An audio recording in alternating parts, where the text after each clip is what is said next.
हम लोग पढ़ेंगे बंगाल में द्वैध शासन। द्वैध शासन को बंगाल में लागू किस गवर्नर ने कराया था? रॉबर्ट क्लाइव ने। पहला प्रश्न ये पूछेगा कि बंगाल में द्वैध शासन को किसने लागू किया? तो रॉबर्ट क्लाइव ने लागू किया। इसी द्वैध शासन को 1772 ईस्वी में वारेन हेस्टिंग्स हटा देता है। तो दूसरा प्रश्न ये है कि द्वैध शासन को बंगाल से किसने समाप्त किया? तो वारेन हेस्टिंग्स ने समाप्त किया। कब किया? 1772 में। लागू किसने किया था? रॉबर्ट क्लाइव ने। अब देखिए द्वैध शासन लिया कहां से गया है? तो द्वैध शासन किसकी देन है? किसकी देन है? तो लियोनस कार्टियस की देन है। किसकी देन है? लियोनस कार्टियस की। इसकी एक पुस्तक थी डायरकी। इसी डायरकी पुस्तक में क्या किया गया था? द्वैध शासन का लियोनस कार्टियस ने जिक्र किया था और यहीं से निकाल करके कौन लिया? रॉबर्ट क्लाइव, और बंगाल में द्वैध शासन लागू कर देता है। तो द्वैध शासन किसकी देन है? लियोनस कार्टियस की। किस पुस्तक से लिया गया है? उसके पुस्तक का नाम था डायरकी। किसने लागू किया? रॉबर्ट क्लाइव ने।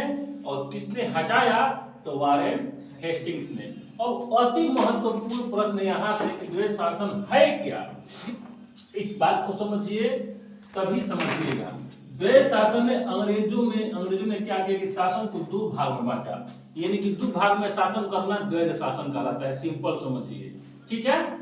अब देखिए अंग्रेजों ने बंगाल की शासन को दो भाग में बांटा, एक दीवानी और एक निजामत, ठीक है। दीवानी का मतलब होता है राजस्व वसूलना, राजस्व माने टैक्स वसूलना दीवानी कहलाता है। और निजामत का मतलब शासन प्रशासन चलाना। तो अंग्रेजों ने द्वैध शासन के तहत प्रशासन चलाने की जिम्मा बंगाल के नवाब को दे दिया। किसको?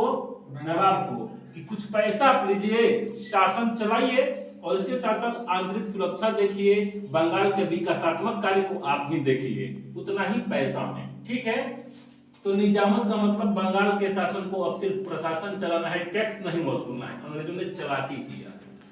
अब द्वैध शासन के तहत दीवानी वसूल करने का कार्य अंग्रेज करने लगे, ठीक है, और राजस्व वसूलने का। इसके लिए तो दीवान, तो उस समय बंगाल का गवर्नर कौन था भाई? तो रॉबर्ट क्लाइव था। वही क्या था?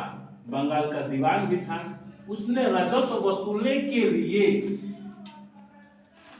क्या किया? बंगाल, बिहार और उड़ीसा के लिए 3 नए उप दीवानों की नियुक्ति की। यही प्रश्न पूछता है। राजस्व वसूलने के लिए उसने क्या किया? उप दीवान नियुक्त किया। किसने? रॉबर्ट क्लाइव ने। तीनों राज्य के लिए, चूंकि बक्सर के उसके बाद बंगाल, बिहार एवं उड़ीसा की दीवानी पर किसने कब्जा कर लिया था? अंग्रेजों ने, ठीक है। प्रश्न यह पूछता है कि अंग्रेजों ने बंगाल का उप दीवान किसे नियुक्त किया था? तो रजा खां को, ठीक है, उस दिन पढ़ाए थे अभी। तो बंगाल का उप दीवान किसे नियुक्त किया गया? रजा खां को। बिहार का उप दीवान किसे नियुक्त किया गया? सीताब राय को, ठीक है। बिहार का उप दीवान सीताब राय को। उड़ीसा का उप दीवान किसे नियुक्त किया गया? राय दुर्लभ को। यही बहुत महत्वपूर्ण प्रश्न पूछता है, रिपीट कर लिया जाए। बंगाल का उप दीवान राजा खां को, बंगाल का उप दीवान राजा खां। बिहार का उप दीवान सीताब राय, बिहार का उप दीवान सीताब राय। और उड़ीसा का उप दीवान राय दुर्लभ। सिंपल है द्वैध शासन। शुरू से बताते रहे हैं कि द्वैध शासन क्या है? दो भाग में किसी राज्य के क्षेत्र को बांटकर शासन कहलाना द्वैध शासन कहलाता है। द्वैध शासन किसने लागू किया था? रॉबर्ट क्लाइव ने। 1772 में इसको वारेन हेस्टिंग्स ने हटा दिया। द्वैध शासन किसकी देन है? लियोनस कार्टियस की। अपनी पुस्तक डायरकी से ग्रहण किया था।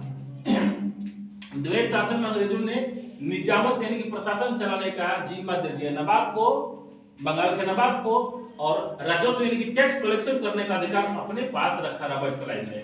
और रॉबर्ट क्लाइव ने बंगाल, बिहार और उड़ीसा के लिए 3 नए उप दीवानों की नियुक्ति किया, जिसमें बिहार के उप दीवान बने सीताब राय, बंगाल के उप दीवान बने रजा खां और उड़ीसा के उप दीवान बने दुर्लभ राय। और इस प्रकार से द्वैध शासन उसने चालू किया। हालांकि द्वैध शासन भारतीय जनता के लिए, बंगाल, बिहार और उड़ीसा की जनता के लिए बहुत घातक हुआ।